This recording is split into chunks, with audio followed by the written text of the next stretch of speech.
O Alexandre de Moraes afirmou que os manifestantes mais exaltados do 8 de janeiro defendiam que ele fosse preso e enforcado na Praça dos Três Poderes. O ministro do STF deu a declaração em entrevista ao jornal o Globo. Abro aspas para ele. Eram 3 planos. O primeiro previa que as forças especiais do Exército me prenderiam em um domingo e me levariam para Goiânia. No segundo, se livrariam do corpo no meio do caminho para Goiânia. Aí não seria propriamente uma prisão, mas um homicídio. E o terceiro, de uns mais exaltados, defendia que após o golpe eu deveria ser preso e enforcado na Praça dos Três Poderes.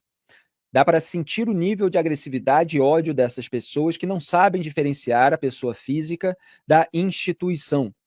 Fecho aspas. A qualquer hora eu vou lembrar aí essa distinção que o Moraes está fazendo, que em geral os ministros do STF não fazem.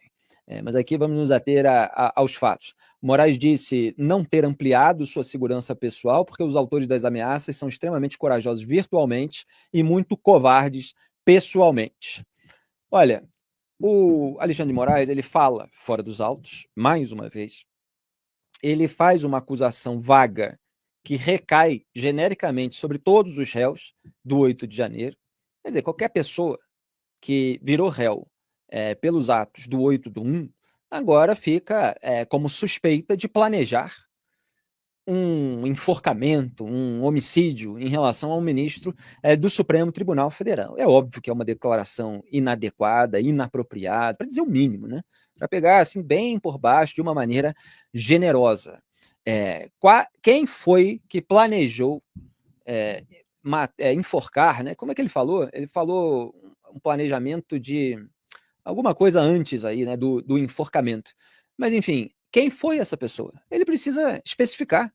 Como é que o ministro do STF, diante de um conjunto, que é um conjunto determinado, são aquelas pessoas que são réus do 8.1, ele faz uma menção fora dos autos a um planejamento de um crime sem dizer quem é que fez isso. E quais são as provas de que isso aconteceu?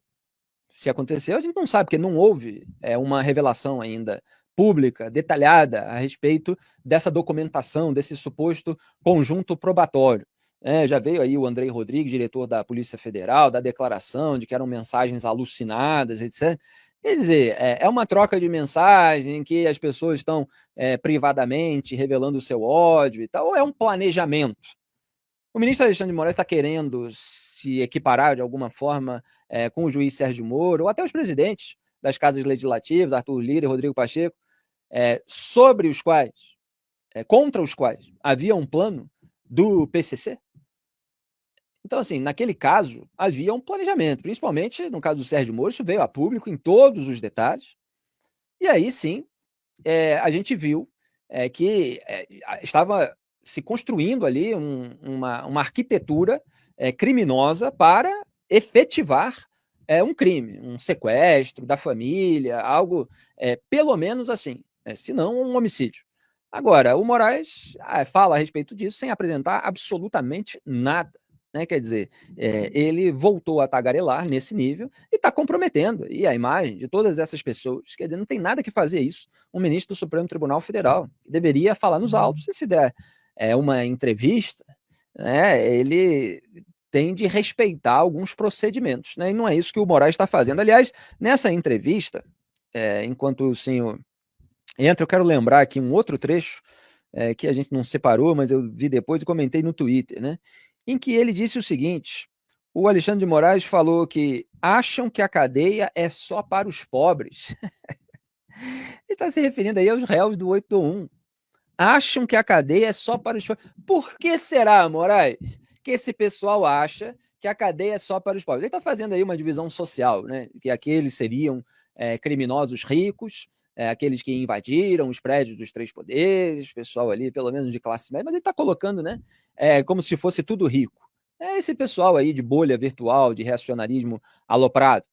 E por que será que esse pessoal acha, de acordo com o Moraes, né, que cadeia é só para os pobres? Será que é porque o STF aliviou a barra de um monte de ricos, como Lula, como Aécio Neves, como Flávio Bolsonaro, como Arthur Lira, como Ciro Nogueira, como os irmãos Batista, Joesley e Wesley, como Emília e Marcelo Debrecht? A gente viu nas últimas semanas a análise aqui no Papo Antagonista, a decisão do Dias Toffoli de melar o acordo de leniência da Odebrecht, aquele dentro do qual 77 executivos confessaram crime. Não, vamos varrer tudo para debaixo do tapete. Também o Jacob Barata Filho, de quem nós falamos, inclusive, ontem, o Gilmar é padrinho de casamento da filha dele, e mandou soltar 3 vezes o rei dos ônibus no Rio de Janeiro. E o Sérgio Cabral, senhoras e senhores, Sérgio Cabral riquíssimo, com todas aquelas joias, né, do casal, ele e Adriana Anselmo, aquelas parcerias com joalherias. Vocês sabem como é que é esquema de lavagem de dinheiro, né? Muitas vezes o dinheiro sujo é transformado em joias, porque joias são menorzinhas e muito valiosas, são mais fáceis de carregar, mais fácil de esconder do que todo aquele volume de dinheiro vivo, eventualmente desviado de cofres públicos ou recebido como propina por empresas que fecham contrato público nessa condição, de molhar a mão de um político. Então, assim, o STF aliviou a barra de um monte de gente rica. Agora o Moraes está tirando onda. Eles acham que prisão no Brasil é só para pobre, mas eu estou mostrando que não. Ah, Moraes, a gente viu você jogar para um lado para o outro. O caso sobre Michel Temer, que indicou o senhor para o Supremo Tribunal Federal. A gente viu aí todos os seus colegas se voltando contra a Operação Lava Jato e aliviando a barra de políticos e de empresários, dessas pessoas que estão entre as pessoas mais ricas do Brasil. E agora quer tirar onda? Quer dizer, é um contraste completo. Então, há ricos mais iguais do que os outros.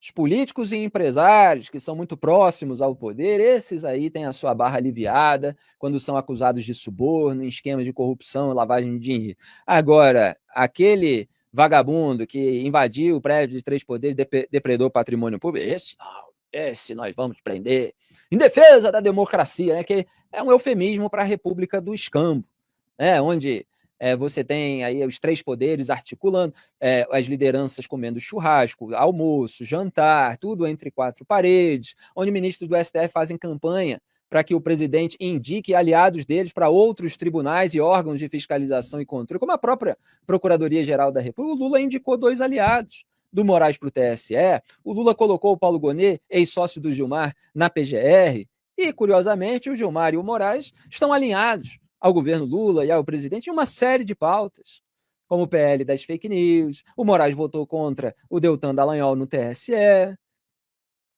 defendeu aí as indicações do Lula para o próprio STF, tem um monte. Então, é muita hipocrisia, né? Esse pessoal, quanto mais fala, mais aparecem os